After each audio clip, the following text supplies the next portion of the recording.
All right, welcome to Introduction to Modern British Writers' Works. This is an elective course, so I assume that if you are here, you are interested in literature. So we're going to be reading a lot of it. So today, I'm going to introduce the course, and then we're going to talk a bit about what you're going to do next week to sort of like ease you into the course. So everything you need is on the Moodle page, including the assigned readings, the course materials. They are in this PDF course packet. If you would prefer to have a paper version, you can ask me for a copy. The course packet is kind of long. Let me show you. It says here there are 203 pages. You are not going to read 203 pages. The course packet includes the title page, the syllabus, which we will talk about later, and then it has introductions to each author. Those are for your reference only. You don't have to read the introductions if you don't want to. And then it does have the parts that you do have to read. So if you want a paper copy, in order to save trees, I will only give you the parts that you have to read. But even that is kind of thick, a little thick. So I will give you the paper copies in 2 parts for each half of the semester, if you want one. So in this course, we're going to be reading works of British literature that you did not have to read in the previous semester's required course, with one exception. We're going to read one poem that you have already read, but we're going to put it into a completely new and deeper context. So it says, okay, yeah, so the grading policy. In this course, 50% of your grade will come from the final exam, and 50% will come from journal entries. And then you'll see this very strange note. It says, ignore the course information system. All of your grades will be calculated on Moodle. If you go to the course information system and you look at the grading percentages, it will say daily grade, 99%. Midterm grade, 1%. Final, 0%. Ignore that. That doesn't matter. If I could, I would make it so that the daily grade is 100%, but the school requires that I give you something for your midterm grade. So you get 1 point for free. Instead, we're going to be calculating your grades directly on Moodle. So if you want to check your grade, you can come to Moodle, click on grades, and you can see, it should only show you your grade. I can see everyone's grade. Your grade will be a simple sum of all items. So to find your course total, just add everything up. That will be your grade. I'm doing it this way because, if I separated your grades according to midterm and final and daily, then if I need to adjust your grades, it gets a bit complicated. Instead, I can just directly adjust your grades before I submit everything.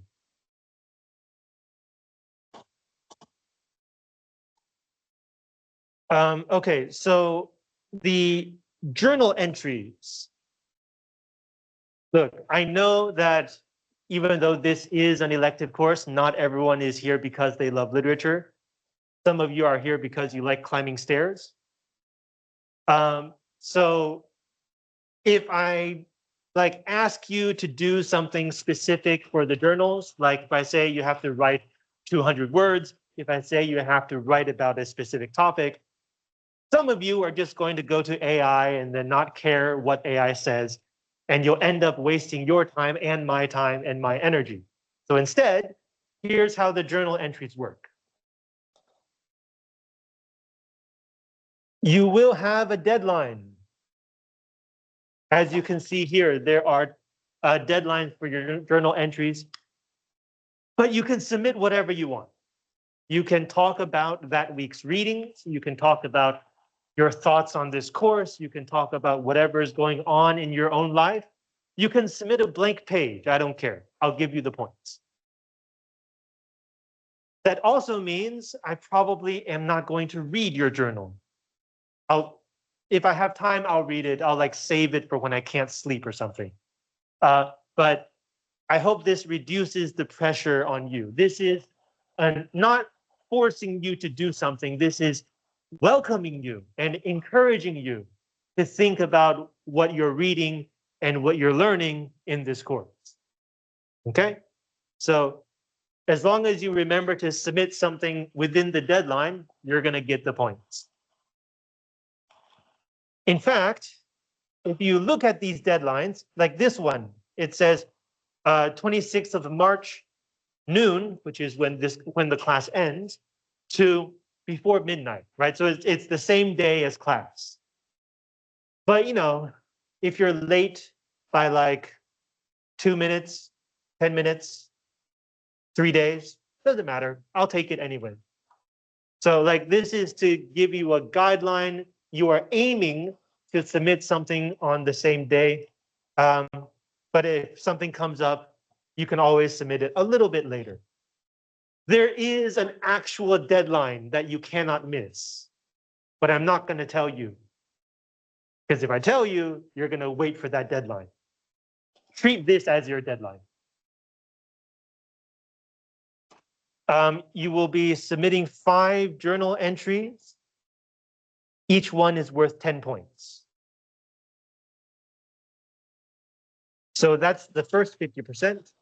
The second 50% is the final exam. The final exam will only be about the second half of the semester.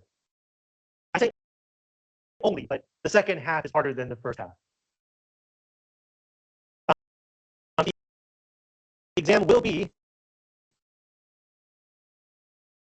take home online essay question in English. So you will have to answer the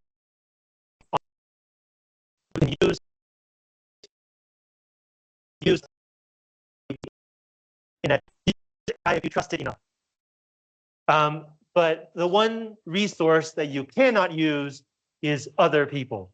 I want to know what you think, not what your friend thinks or what Sairenjie thinks. We'll talk more about the final exam when the time comes.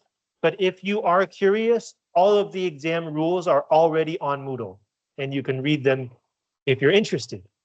I know that not everyone has answered exam questions. Sorry, not everyone has done essay questions before. So in this OneDrive folder, I have collected some examples of essay question answers that are not related to this course. But if you want to know how to do an essay question, you can read some of those.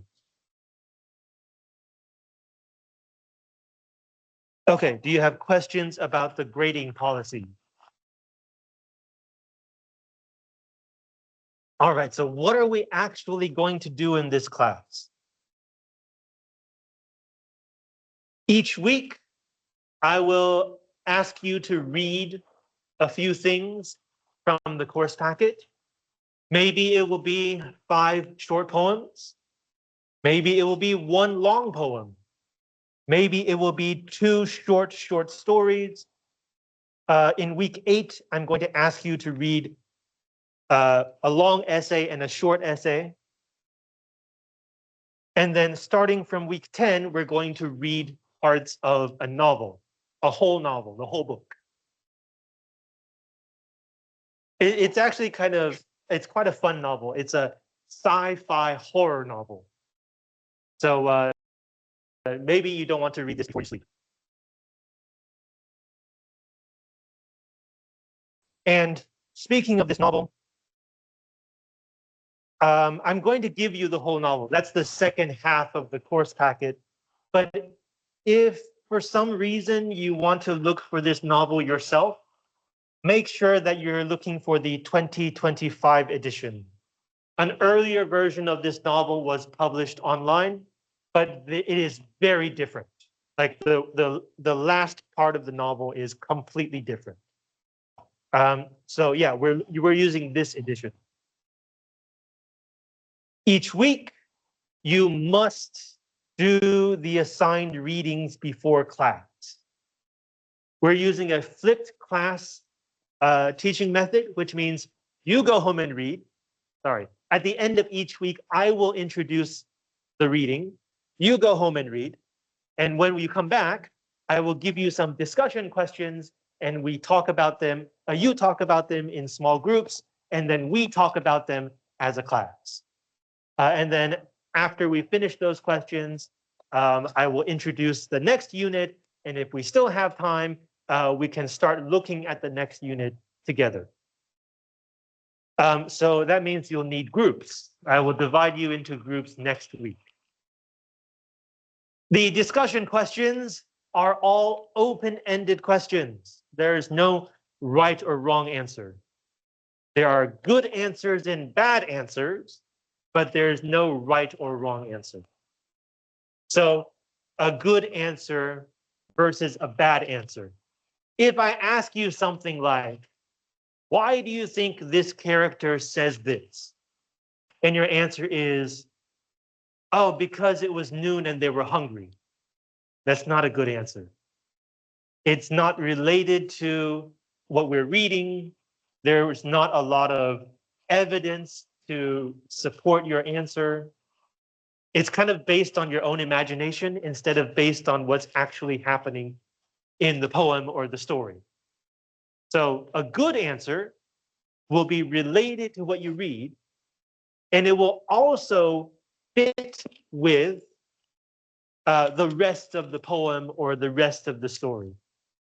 So if your answer only explains one point, but it doesn't fit with the other points in this poem or story, it's a better answer, but it's still not a very good answer. But on the good side of various answers, there can be multiple answers. You don't have to agree with your classmates. You don't have to agree with me, as long as you can make it make sense. We can always discuss different answers to the same question. So as I remind you on Moodle, or as this YouTuber reminds you, if you haven't read it before, then you absolutely need to read it before coming to class. Otherwise, none of this will make sense. I'm not going to spend time in class explaining what you should have already read. So like, what do these discussion questions look like? I've already written all of the questions. They are all on Moodle. So we can take a quick look at next week's questions. If when you are reading at home, you feel like you're kind of stuck, you're not sure what's going on, you feel lost, you can always take a look at my discussion questions to figure out which parts might be more important or what ideas you can think about to help you find your way through the text. So this is next week's discussion questions. So for next week, we're going to read 5 poems, and I will tell you about that later. So for example, the first question is asking you about the format of this poem. Why does it look like this? Why is the shape like this? The second question is asking about a specific word. Why do you think the speaker uses this word? The third question is about the speaker's attitude. The fourth question is about the speaker's feelings. And the fifth question is about the connection between the poems. Right, so these are all open-ended questions. I, of course, have my own answer, but it's not the only answer. And I'm looking forward to see what you guys think. So that's how we're going to do this course. Do you have questions about that? All right, so there's one more very important thing I should talk to you about, and that is AI.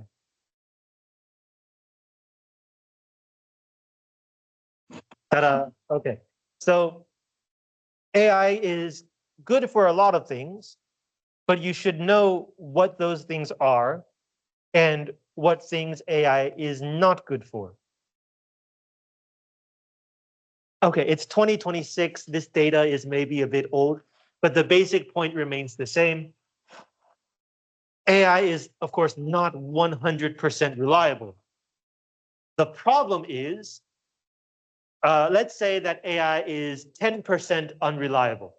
You ask it 10 questions, one of them will be wrong, or one of the answers will be wrong. The problem for you is you don't know which one is wrong. If you're asking it something you don't know about, it means that none of those answers are 100% trustworthy. So if you need to look for information, I recommend just using Google first. But if it really is hard to find an answer, you can try AI, but always remember that it could be wrong and you should consider other possible answers.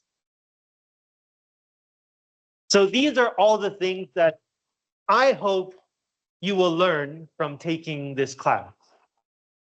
Literary history, right? We're going to be talking about various works of literature that are supposedly important, right? That's the name of the course.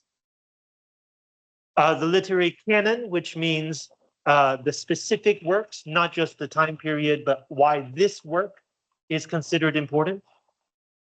Literary values, which is like, why are these works important?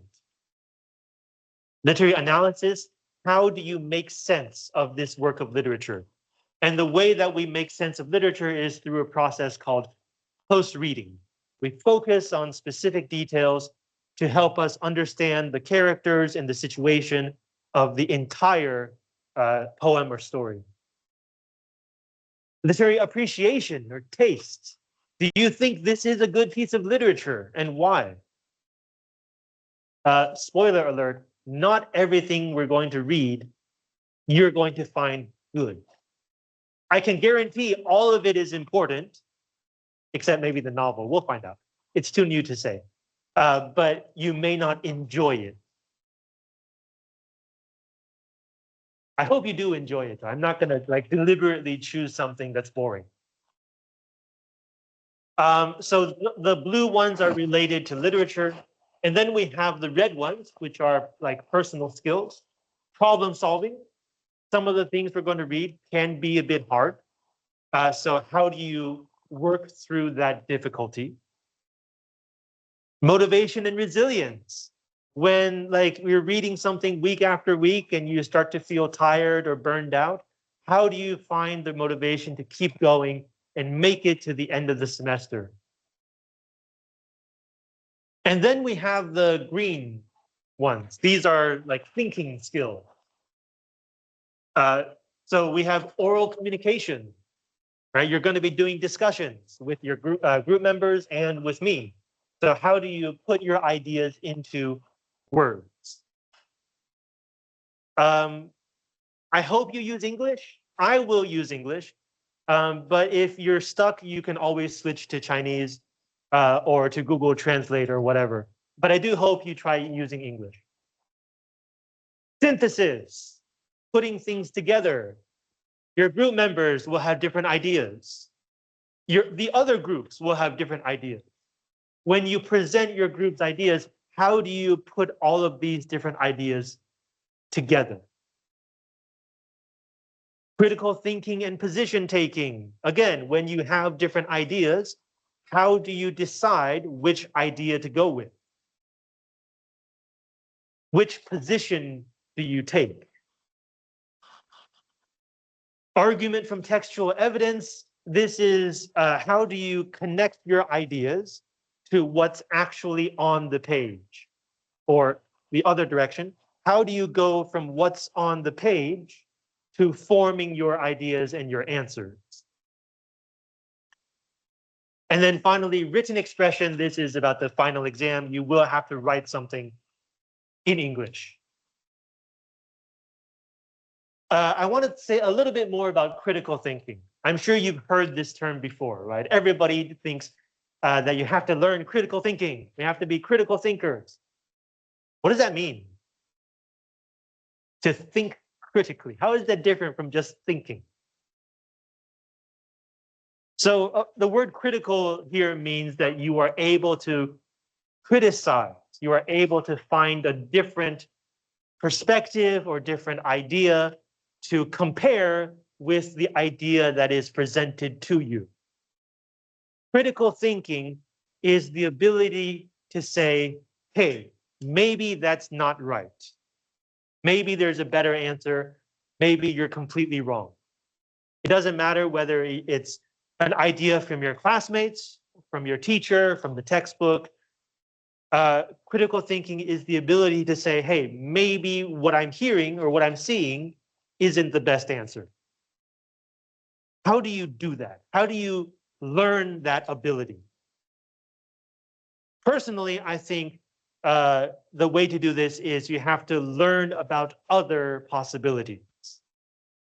If like I walk in here and I start talking to you about advanced mathematics, I'm guessing nobody here knows anything about advanced mathematics.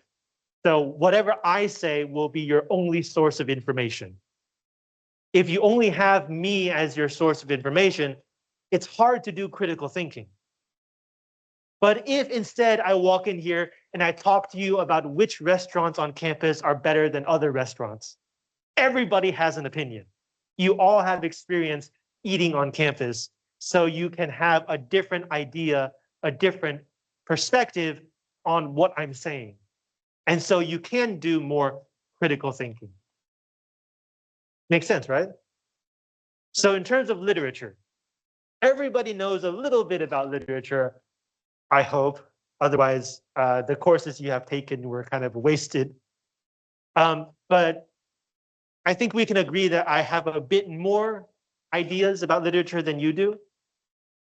So the way to cultivate your critical thinking related to literature is to read more literature, right? You have to know more about literature in order to make a judgment about this piece of literature. In that sense, it's kind of hard to promote your literary critical thinking in one course. There's only so much that you can read in one semester. But this is a goal that I hope you keep in mind beyond this semester, even beyond graduation. If you really want to be able to make your own decisions in your own life, you have to know what you're talking about. So like when people like me, we say things like, oh, learning is a lifelong process, or you should always be ready to learn. It's not just because we like it when people learn things. It's also because if you don't learn more things, it's harder to make good decisions. You have to know what you're talking about. And that's also why using AI can be quite dangerous, right? If you don't know what you're asking, if you don't know what you're looking for, then you can't tell whether AI's answers are good or bad. Okay, so these are all the things I hope you learn. But I'm not going to spend time teaching everything. These are the things that I will spend time teaching you in class. So the literary history, literary canon, these are based on the texts that we read, my introductions to each unit, and our discussions in class. Literary analysis, close reading, is based on the discussion as well. How do you come up with your ideas? And I will always ask you, like when you give an answer, I will say, okay, cool. Where did you get this answer? What is it based on? That's post reading. Oral communication, when you give me or your group members an answer, I will repeat your answer in a way that I think makes more sense. That's called recasting. I rephrase your answer. So if you pay attention to the difference between your version and my version, hopefully the way that you talk and think about these questions can also improve. Critical thinking and position taking, like every time I ask you why, or every time I compare your answer with another answer, that's helping to train your critical thinking, and also helping you to train arguments from textual evidence, right? Again, based on what did you find your answer? Now, if you turn to ChatGPT, these are the things that it can help you with. Literary history, literary canon, and values, these are based on information and tradition. Problem solving. So like if you're reading something and it doesn't make sense, you can always copy and paste it into AI and it will give you like a paraphrase or a summary. Again, not always 100% correct, but if you're absolutely stuck, it could be better than nothing. Synthesis. If you give it many different ideas and ask it to put it together, it can do that. Critical thinking and position taking. If you give it an answer and say, what am I missing? It can give you other answers and other ideas. And then finally, written expression. If on the final exam, you are not very confident in your English, you can ask AI to improve your English. I do want to say two more things about that last point. First, I don't care about your English on your final exam. As long as I can make sense of your answer, I will give you the points that you earned. You could have perfect grammar, you can have terrible grammar. As long as I can understand you, you're fine. So you don't have to worry about your written English on the final exam. Second, if you do worry and you do ask AI to improve your English, you must double check everything. In your answer, I will ask you to give page numbers. Again, right? Where did you find this answer? Based on what did you read to get that answer? I will ask you to give page numbers.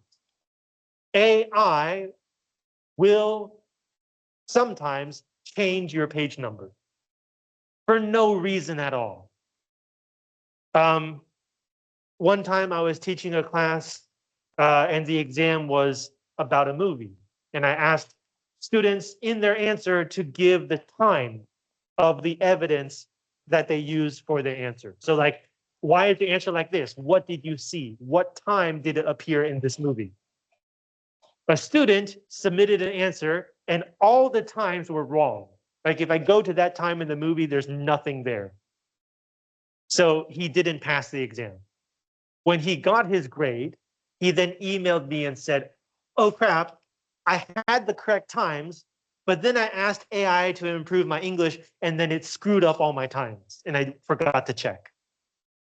So this is very important. If you do ask AI to help improve your answer, you must double check every detail. So if we put those two together, these are the things that both I and ChatGPT can help you with. That's not a lot, right? So on the other hand, these are all the things that you can get from either me or ChatGPT. If you put us both together and use both of us, you can get all of these benefits if you want. Which means these two, neither one of us can really help you with.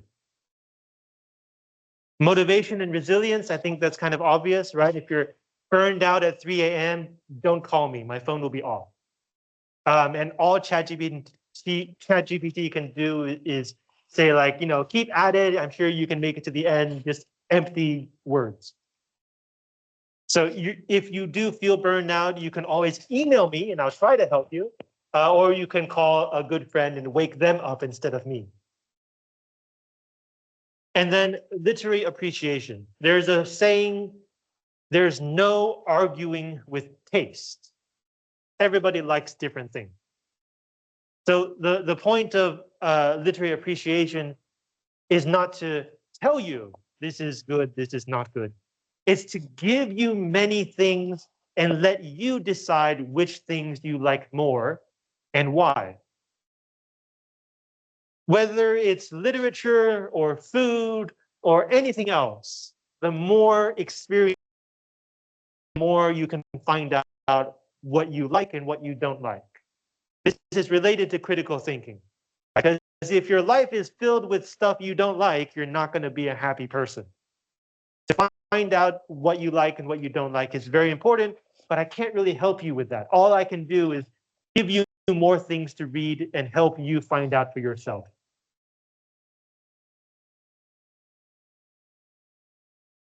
Okay, yeah, that's it. Any questions about AI in this course? All right. So I said a little bit earlier that some of the reading might be a little hard. This is especially likely for the earlier works because we're following chronological order. We're going from the past to the present. So the English that they used in the past is kind of different. If you look at, this is Sonnet 41, having this day my horse, my hand, my lance, guided so well that I obtained the prize, both by the judgment of the English eyes and of some sent from that sweet enemy France. Horsemen, my skill in horsemanship advance. Townfolks, my strength. A daintier judge applies his praise to slight, which from good use doth rise. Some lucky wits imputed but to chance. Others, because of both sides I do take my blood from them who did excel in this, think nature me a man of arms did make. How far they should arrive. The true cause is, Stella looked on, and from her heavenly face sent forth the beams which made so fair my race. Raise your hand if you understood that. Yeah, so it could be a little bit hard. So what happens, what should you do when the language is harder than you are able to handle? One thing you need is an English to English dictionary. So, for example, some words just have different meanings today than they used to have in the past. If the meaning is very textbook will explain them. So if you see this small circle next to the word daintier, on the right, it will give you an explanation. The word dainty today means like intricate, frivolous, something beautiful but unimportant, and maybe fragile. It's easy to break. But in those days, the word dainty meant discerning, able to make a good judgment. It's completely different. So for words that have different meanings but are not explained in the course packet, you will need an English to English dictionary. Chinese or English to other language dictionaries don't work as well because mostly what they do is they translate. And so they'll give you like one or two common meanings, but they won't give you some of the older meanings that you may need. For example, and you can use any English dictionary. In fact, if you don't know which dictionary to use, you can go to dictionary.com, and that's actually a pretty good dictionary. So, for example, the word want. As you know, today, the word want means to feel a need for something, right? You don't have it, but you want it. But in the past, the word want meant to be without or be deficient in, to lack. So if you see, like in an older poem, it says like to want judgment. It doesn't mean that they want somebody to make a judgment. It means they lack a judgment. But if you go to a English to Chinese or English to other language dictionary, it may not give you this meaning. So English to English dictionaries are very important for older poems and stories. Aside from like these notes on the side, you will also have footnotes at the bottom. The footnotes there are two kinds of footnotes. One kind, it gives you extra information, but the other kind, it translates the sentence for you because the editor thinks that the whole sentence is too hard. So for example, footnote 3, horseman, my skill in horsemanship advance, translates to, or the word advance translates to put forward as the reason for my triumph. So that can also help you understand what's going on. So that's the vocabulary, but there's one more thing about older English that you should know, which is the sentence structure. In older English, especially poetry, people like to put the verb, the main verb, at the end, right? Rise is a verb. Advance, in this case, is a verb, right? It says to put forward, so it's a verb. So instead of subject, verb, object, the sentence order is often subject, object, verb. This means that you are going to have to be able to tell where does the subject end and where does the object begin. And if you took my grammar class, you will know that the answer to this question is you cannot have two nouns in a row with nothing to connect them. So again, this sentence, horseman, my skill in horsemanship advance. The first noun is, of course, horseman. The second noun is skill, or you can say my skill. There's nothing in the middle to connect them. Therefore, you can see that horseman is the subject and my skill is the object. You'll need to keep that in mind when you read older stuff. Why do they like to do this? Why do authors do this? It's all the fault of a Latin orator named Cicero. If you're from Taipei, you may know this name because the Taipei government holds an English debating competition for high schools named the Cicero Cup. So Cicero is a dude in ancient Rome who was often seen as a brilliant speaker. He made great speeches, important speeches. People admired his style very much. Now, Latin does not have a fixed word order. You can go subject, verb, object, object, verb, subject, verb, object, subject. Doesn't matter. Because the grammar is not based on the word order. The grammar is based on each word. Right? So if the word is the subject, it will look different from the same word as the object or the same word as like an indirect object or whatever. So you can do Latin in any sentence order. But Cicero loved to keep his verb till the very end. And because everybody thought he made great speeches, people started copying this sentence order. So why do older English poems end with a verb? Because of that Roman dude. Thankfully, that later fell out of style. And we, near the 20th century, we get more work with like basic SVO sentence order. Yeah, so keep those two things in mind, right? You need a good English to English dictionary, and sometimes the verb comes at the end. And with those two ideas and a little bit of work, you should be able to understand everything that we read in this class. Okay, questions about that?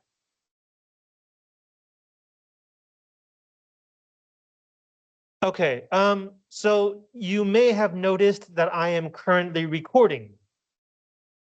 I will only record this week.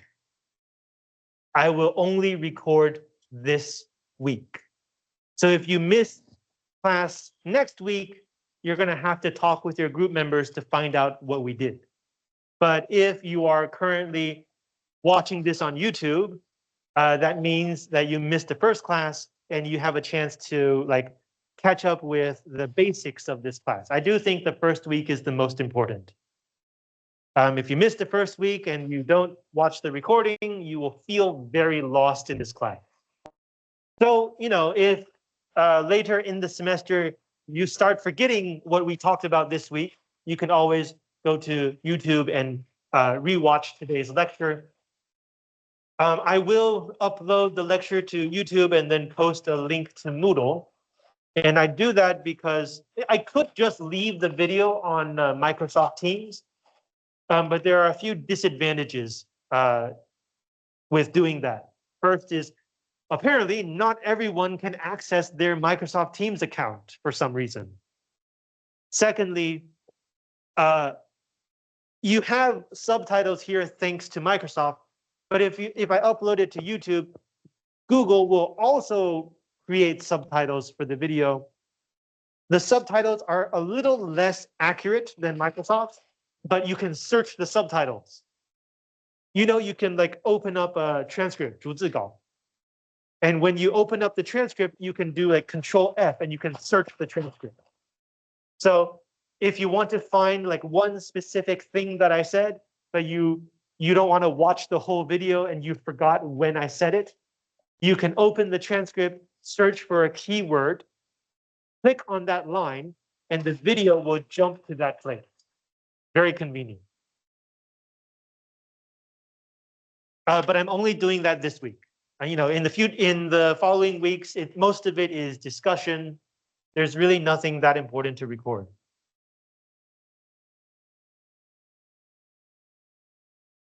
Okay, so, and like any questions at all so far? No? Okay. Let's take a long break, come back at 11:10, and I will introduce next week's reading. And also, like, we should probably read the first poem together to help you get started. Okay, so please come back at 11:10.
Two more things before we begin next week.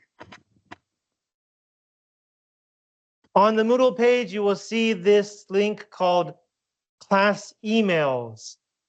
I will try to tell you everything you need to know in class, but if I forget something or something important comes up that you have to know immediately, I will post a class email here and Moodle will send you an email. But this will only happen if you have turned on the Moodle notifications. To make sure you have the right ones on, click on this bell and then click on this gear. And you will see various kinds of notifications. For the class email, you want to turn on this one, subscribed forum posts. If you want a notification for your journal entry grades, you'll want to turn on assignment notifications. And if you want Moodle to tell you when I have given you your final exam grades, you will want to turn on, where is it? Here, lesson essay graded notification. I have no idea why the English looks like this, but this is the one that you'll want. And the other thing is at the very bottom of the Moodle page, we have extra credit. So, if something happens in the middle of the semester and by the end you don't have enough points, this is one last thing that you can try. This is not just an excuse for me to give you points to help you pass. It is not very easy. It will take some work. But if you do it well, you will pass. Now, this is also not a punishment. I'm not punishing you because your grades are too low and forcing you to do something. The extra credit will ask you to read something and then write some kind of response according to the instructions. The thing that I'm giving you to read, I think is worth reading.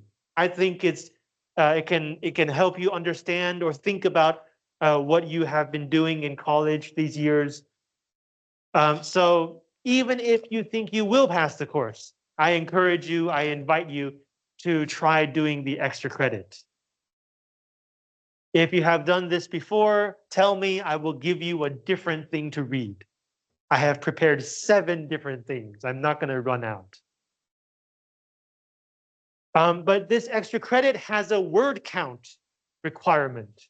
It says at least 1,000 meaningful words or 2,000 in Chinese.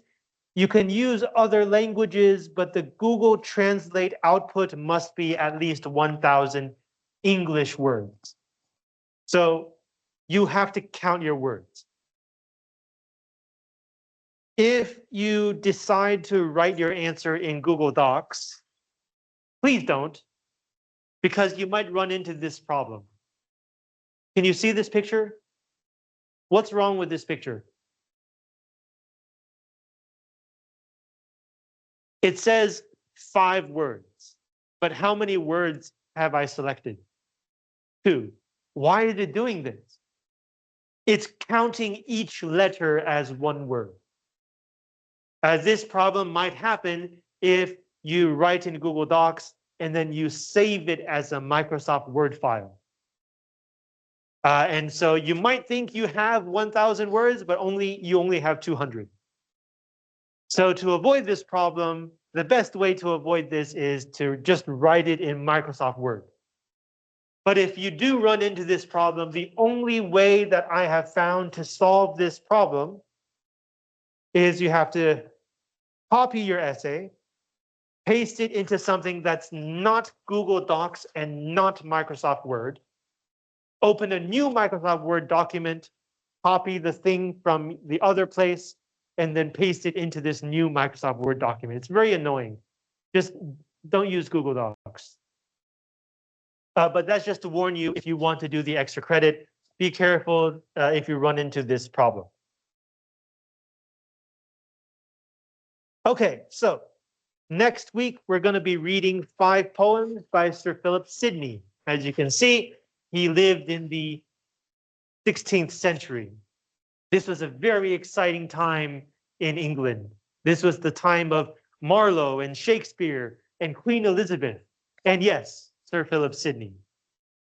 He is considered the first important poet to introduce the sonnet into British literature. The sonnet, if you don't know, is a kind of poem with 14 lines and a specific rhyme structure. In fact, we can look at his poem as an example. The sonnet originated in Italy with Petrarch. If you are from Taiwan, high school history taught you this name, 佩托拉克, if you remember. The sonnet is a very powerful way to write a poem because it already decides for you what the poem should look like. So all you have to do is come up with the content and fit it into the structure. So Sidney follows the Petrarchan sonnet structure. It's 14 lines divided into 8 and 6. After the 8th line, there is some kind of turn or reversal or change. The subject matter is slightly different from the first 8 lines. The rhyme structure, as you can see here, lance, prize, eyes, France, advance, applies, rise, chance. ABBA, ABBA, right? Lance in France and advance and chance, and then you have prize and eyes, and then applies and rise. So it's ABBA, ABBA. And then for the last 6 lines, take this, make, is, face, raise. It's C, D, C, D, E, E. Right, so take and make, this and is, and then finally face and raise. So the first 8 set up the situation. The next 4 to 6 are a turn, and then the last 2 sometimes give you a resolution. It gives you the conclusion of the subject. The sonnet, as practiced by Petrarch and then introduced by Sidney, is usually a love poem. But it's not just about like, oh, you're so beautiful, I love you so much. The sonnet specifically uses paradoxes, ideas that don't seem like they should go together, like a cold fury or like a suffering love. Right? These ideas don't feel like they should go together, but if you think about it, it does kind of make sense. And that is one source of the sonnet's power. Sonnets are quite short, right? Only 14 lines. So people who wrote sonnets, called sonneteers, often wrote many of them. And often these sonnets were on similar or even the same subject with similar or even the same characters. In poetry, we don't call them characters. We call them personas. A persona is like a mask. It's a different presentation of a person.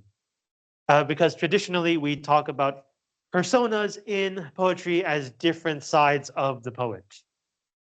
The person who says the poem, right? In this poem, you have words like my and I.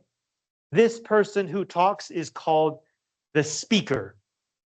The speaker tells you the poem, and any person who appears in the poem is a persona. So a sonnet cycle, which is a collection of sonnets that go together, will often have similar subject matter, similar personas. And sonnet cycles can get quite long, like over 100 sonnets. So that's what these like first numbers are. This is sonnet 41, which means in Sidney's sonnet cycle, this is the 41st sonnet. We're only going to be reading 5. I think that's enough to give you a taste of what a sonnet feels like. But these are all taken from the same sonnet cycle called Astrophil and Stella. Stella is a woman's name that means star. Astrophil, astro means star, phil means love. So it's star lover and star. Isn't that romantic?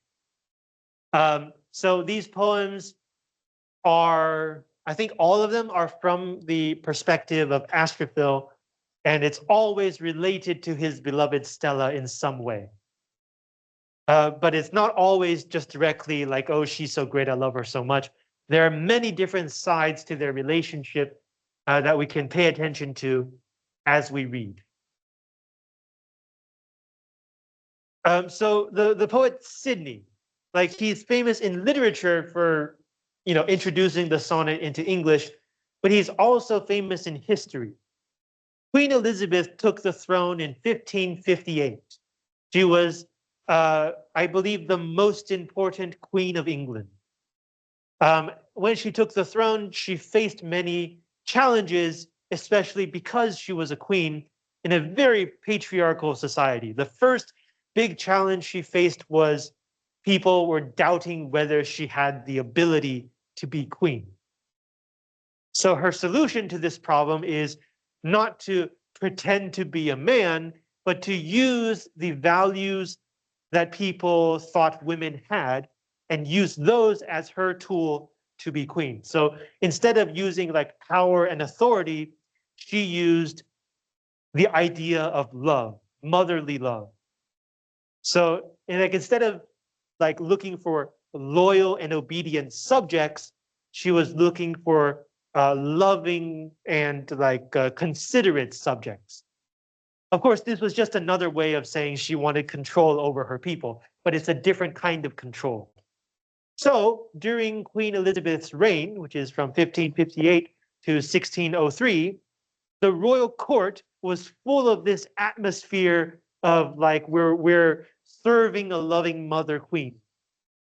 And so the literature and the values were all revolving around things like love, romance, chivalry, which is like being a knight and being an explorer, and like spreading Elizabeth's, we call this a cult of love. And there were many places to spread this cult of love because the 16th century was the beginning of the age of exploration.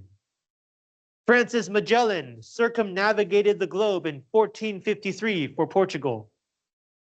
England also had a navy and was doing some exploring.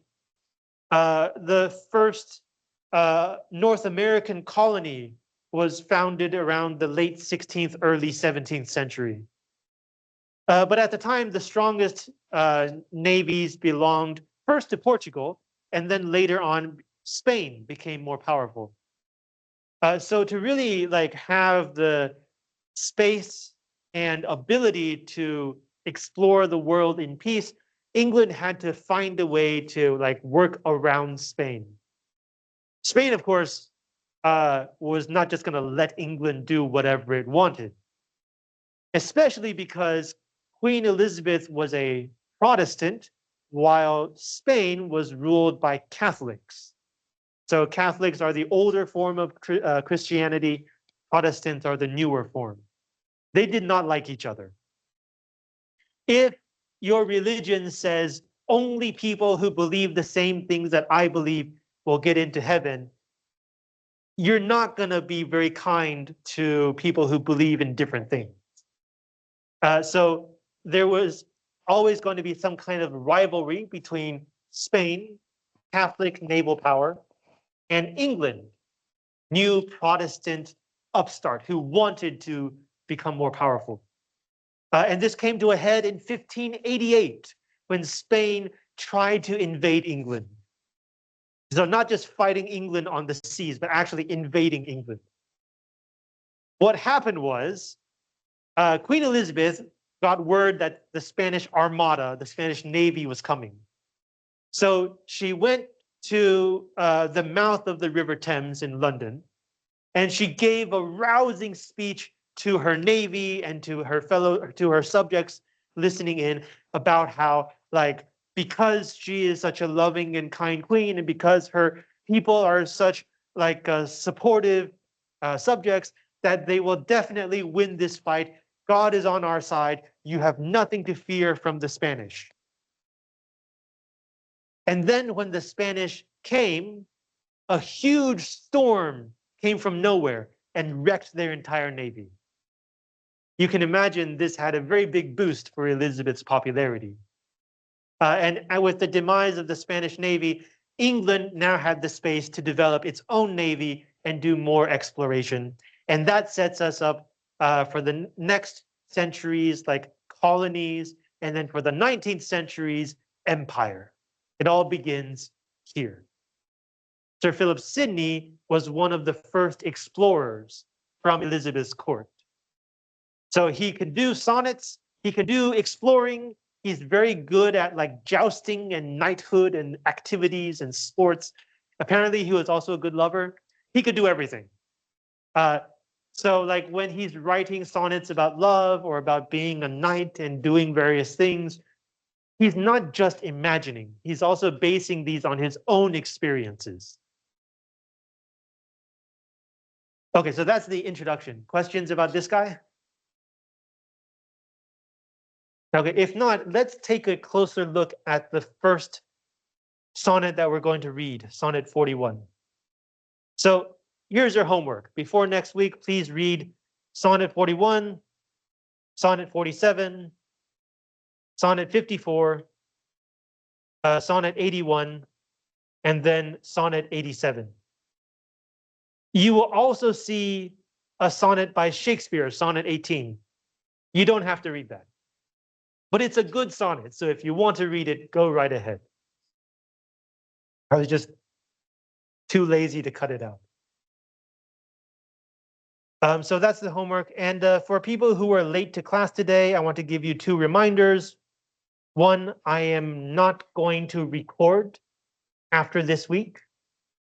我录影只录今天，之后不会有录影。And secondly, you have to submit journal entries later in the semester, but it doesn't matter what you write. So please don't like use AI to waste my time. You can submit a blank page. I'll give you the points. Okay, so Sonnet 41. Let's go. Let's take a look at the first two lines.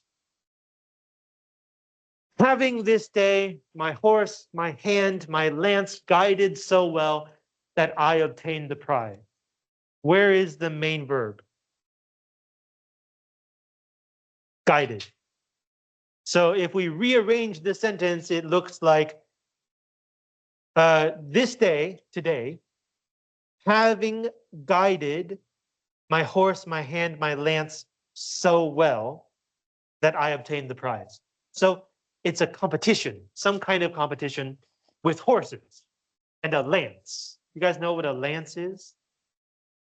Have you seen like two knights like running against each other holding that big long stick? That stick is the lance. So it's a jousting competition. The idea is two knights get on horses, they pick up their lance, they aim at the other knight and they run to each other. And your goal is to try to knock the other knight off of his horse. If you fall from your horse first, you lose. So in this case, Astrophil won.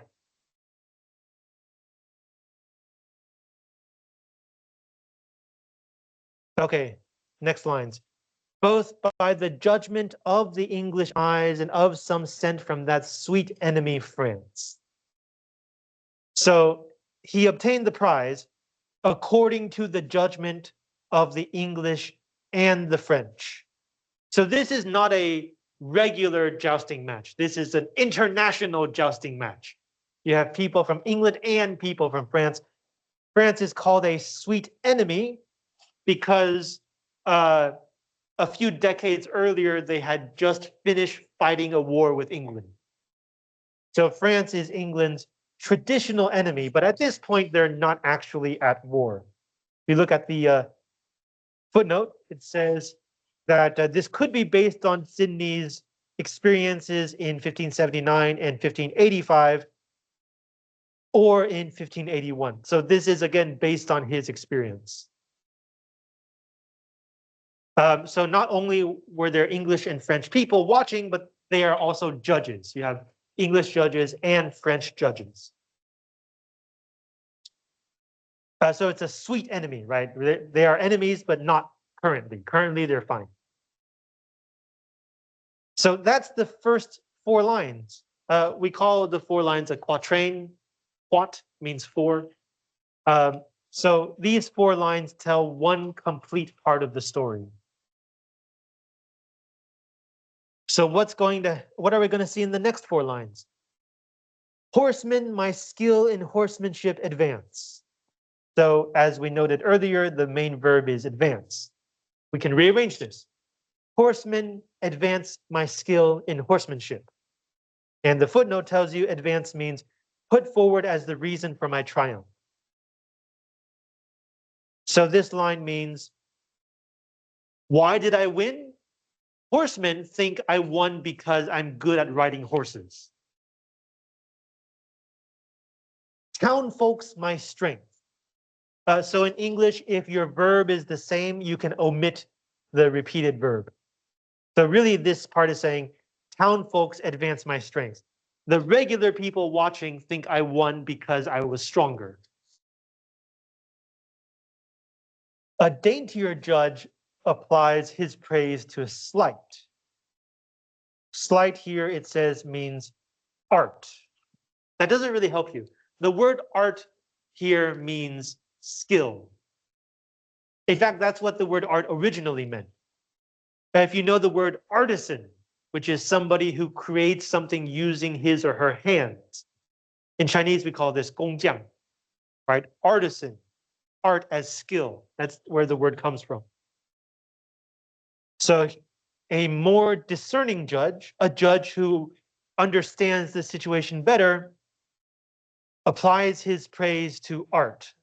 So he praises my skill as the reason that I won. Which from good use doth rise. Doth is an older form of the word does. If you see an auxiliary verb, 助动词, that ends with th, you can replace the th with s. So doth is does, hath is has, these kinds of things. So these people, these more discerning judges say that the skill rises or comes from good use. In other words, experience. If you keep using the skill over and over, that means you have more experience. Some lucky wits imputed but to chance. Impute means like give the reason as. We still use this word today in modern English. That's why there's no explanation. So it's saying like some people who are often lucky say that I won because I got lucky. Okay, so this quatrain from 5 to 8 give us more and different possible reasons for how Astrophil won this joust. Line 9, others, so like the rest of people, because of both sides, I do take my blood from them who did excel in this. Okay, let's rearrange this sentence. Other people think that I won because I take my blood from them, people of both sides who did excel in this. Excel in this just means is very good at jousting in this activity. Both sides, if we're talking about blood, like DNA, then both sides just means on my father's side and on my mother's side. So he's saying On his father's side and his mother's side, he has relatives who are good at jousting, and therefore, because of the shared DNA, he's also good at jousting. Line 4, yes, we have more information. The author's father and grandfather and his maternal uncles were frequent participants. So yeah, a lot of people in Sidney's family were good at jousting. So these people who say it runs in the family, line 11, think nature me a man of arms did make. Again, the main verb is make. So these people think that nature made me a man of arms. Arms here means weapons. So like he's saying, these people think I'm good at fighting, I'm good at using a lance and weapons because of nature. How far they shoot awry. Awry means off target. So it's kind of a pun, right? Because like they're jousting, so there's a target, but he's saying these people all get it wrong. And then the last two lines are the conclusion. The true cause is Stella looked on, and from her heavenly face sent forth the beams which made so fair my race. So the reason I was able to win is because my beloved Stella was standing right there and watching me. A beam is a unit of light, a beam of light, like a line of light. In Chinese, we call this 一道光. But here it's referring to Stella's eyes. In those days, they didn't have a theory of light. They thought that eyes were brighter because eyes gave off light, like you're a robot or something. So he's saying, Stella's eyes shined on me and therefore made my race or my competition so fair or beautiful. Because her eyes and her heavenly face were looking at me, that's how I won this competition. Ah, so romantic. So hopefully that gives you an idea of how to read a sonnet, how to deal with the sentence order, sentence structure, and what to expect as you read each part. Questions about Sonnet 41? Okay, I'll leave the other 4 sonnets for you to read at home. Next week, we're going to divide you into groups, and then we'll do the discussion question. Okay, go have lunch. Bye-bye.